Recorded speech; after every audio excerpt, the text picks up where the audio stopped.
Hello friends. काल नुकताच group सीचा पेपर झाला आहे. तर आपण जर त्या पेपरकडे पाहिलं तर आपल्याला असं लक्षात येईल की तो पेपर इझी टू मॉडरेट लेवलचा होता. थोडं करंट अफेअरबद्दल सोडलं की करंट अफेअर थोडं टफ होतं, तर जो ओव्हरऑल पेपर होता तो इझी टू मॉडरेट होता. तुम्ही जर माझ्या PYQ सिरीजला ॲनालिसिस केलं असेल किंवा फॉलो केलं असेल तर तुमच्या लक्षात येईल PYQच्या बाहेर कोणते क्वेश्चन नव्हते. रिपीटेड क्वेश्चन होते आणि मॅथ्सचे पण क्वेश्चन थोडेफार इझीच होते. जर आपण CSAT वगैरेची प्रॅक्टिस केली असेल तर तुम्हाला दिसून येईल की मॅथ्स वगैरेचे क्वेश्चन इझीच होते.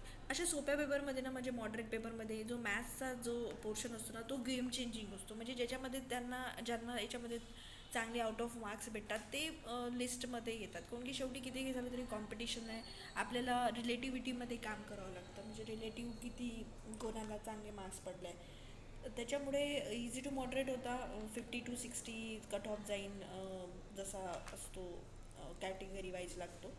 बट PYQ ॲनालिसिस आणि आपली प्रॅक्टिस जी आपण डेली करतो, आमच्या चॅनलवर तर नेहमीच येतं, तर आम्ही कम्युनिटीवर टाकत राहतो. आणि इट्स ऑलमोस्ट फ्री आहे. स्टुडंटला एक्सप्लॉइट करण्यात काही नाही आहे, कारण की स्टुडंट मोस्ट हॅम्पर्ड आणि एक्सप्लॉयटेड म्हणजे असं म्हणतात ना आपण, OBC, महिला, दिव्यांग यांच्या कॅटेगरीमध्ये स्टुडंट येतो. त्याला एक्सप्लॉइट करण्यात काही नाही आहे. ते ऑलरेडी मार्केट एक्सप्लॉइट करत आहे. त्याच्यामुळे आपण नाही, आपण सगळे फ्रॅटर्निटीवाले आहोत, एकाच बंधुभावातले आहोत आणि एकाच बॅकग्राऊंडमध्ये आलेलो आहोत. त्याच्यामुळे आम्ही जो एक्सपिरियन्स घेतला आहे तो आम्ही नक्की शेअर करू. फक्त PYQ ॲनालिसिस प्रॅक्टिस बस याच्यावरच पेपर होता.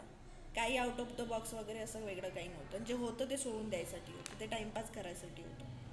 ठीक आहे. बाकी मी फुल पेपरचं ॲनालिसिस घेऊन येईन आणि एक्सपेक्टेड कट ऑफ आणखी व्यवस्थित कॅटेगरी वाईज सांगेन. बाय.